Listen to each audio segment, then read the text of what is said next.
Hmm. Okay. So now to solve this thing, we first need to assume let f of z is equal to 4x plus 6x2 minus x1 square minus 2x1 x2 minus 2x2 square be the function to be optimized.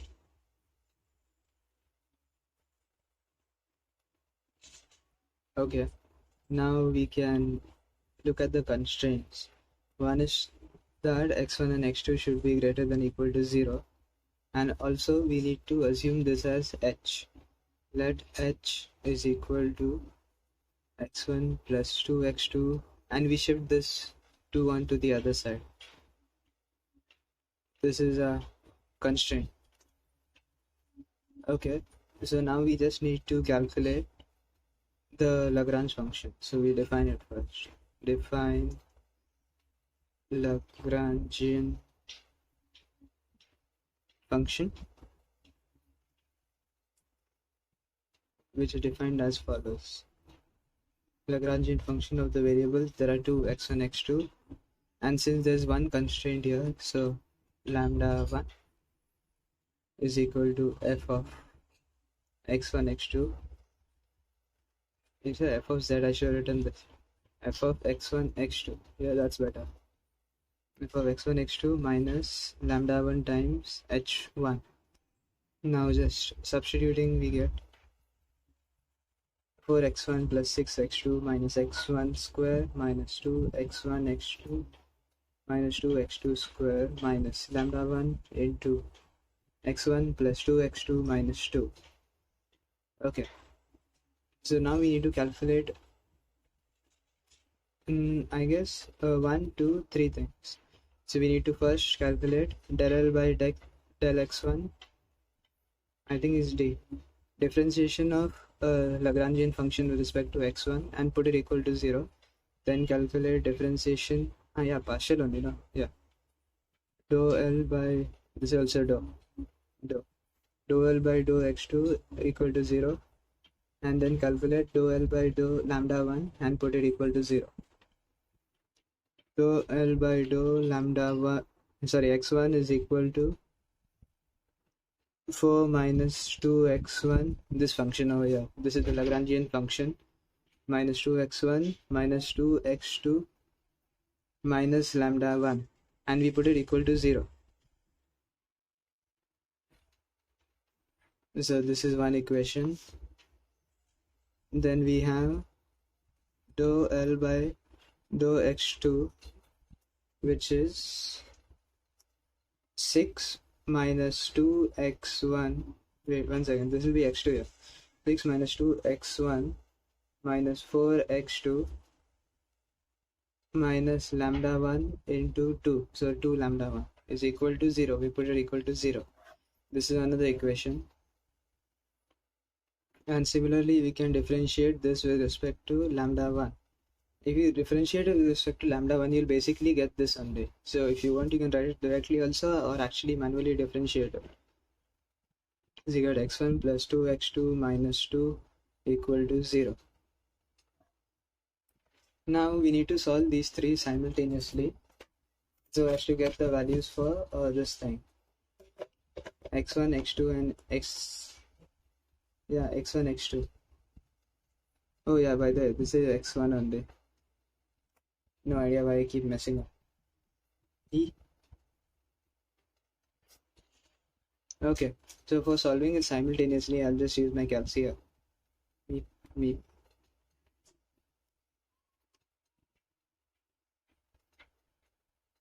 You can solve it manually also, but see, I'm taking x1, x2 and lambda 1, so coefficients minus 2, minus 2, minus 1, and if you shift 4 on the other side, you get minus 4. So minus 2, minus 2, minus 1, and minus 4 if you shift it on the other side. Then for the next one, we have minus 2, minus 4, minus 2, and a minus 6.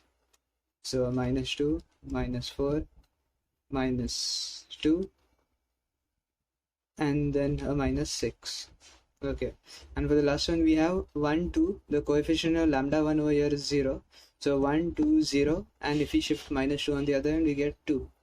So 1 2 0 and plus 2. On solving we get x1 ka value as 1. Let's note that down. X1 is equal to 1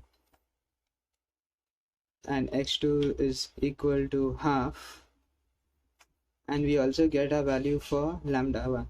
So lambda 1 is equal to 1.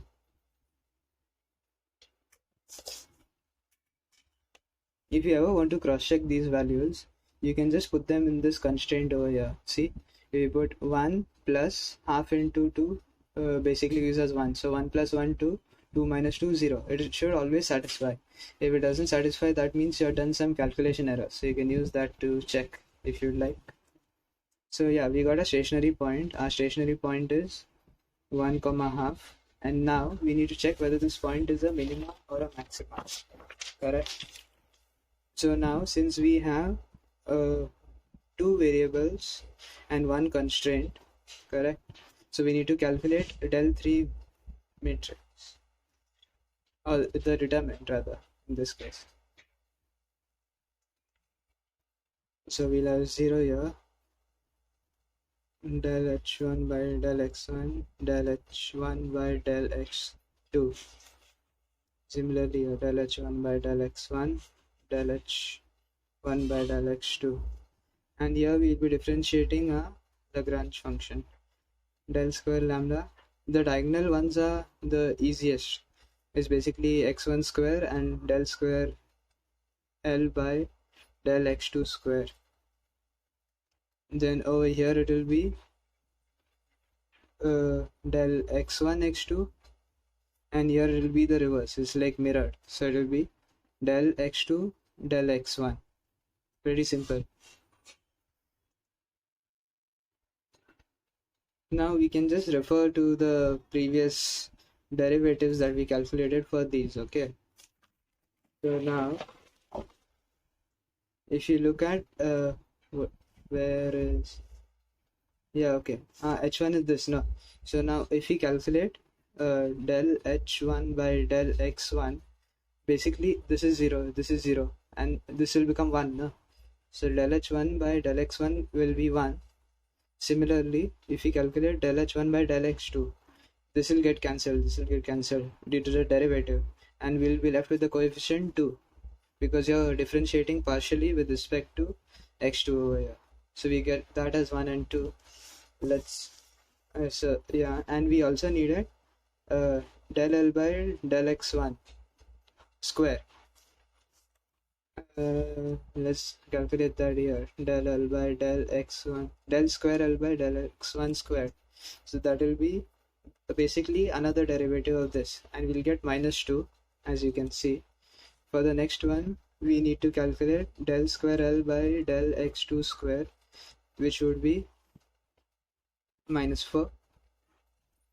Now we can also calculate del square L by first differentiating it with respect to x1 and then x2. See, first x1, and then if you differentiate it again, then with respect to x2. So we can get it from this one. Now if you differentiate this with respect to x2, we'll get minus 2. And over here, we can calculate del square L by del x1 del x2. Basically differentiate with respect to x2 first, which is already done.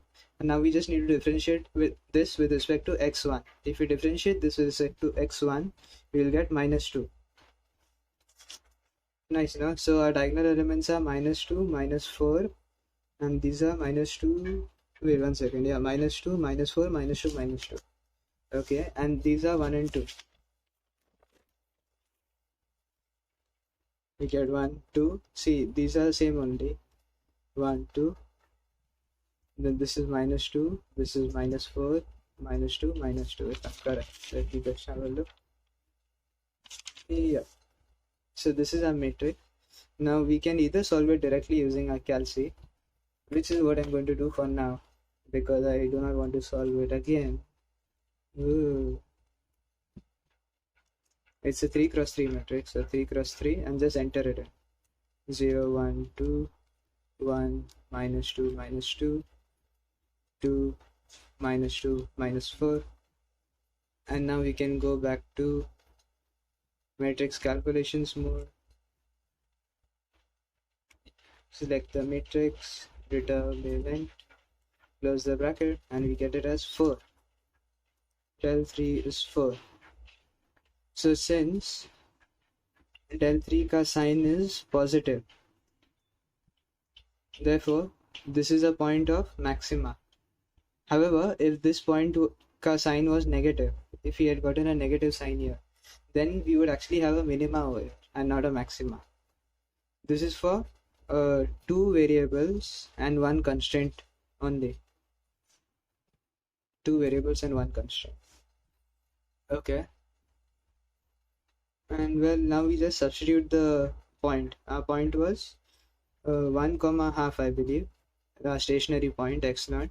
If we substitute this into a function 1 comma half, we should get the desired result. This is our function here, and I'm just going to substitute it in the plus 3 minus 1 minus 1.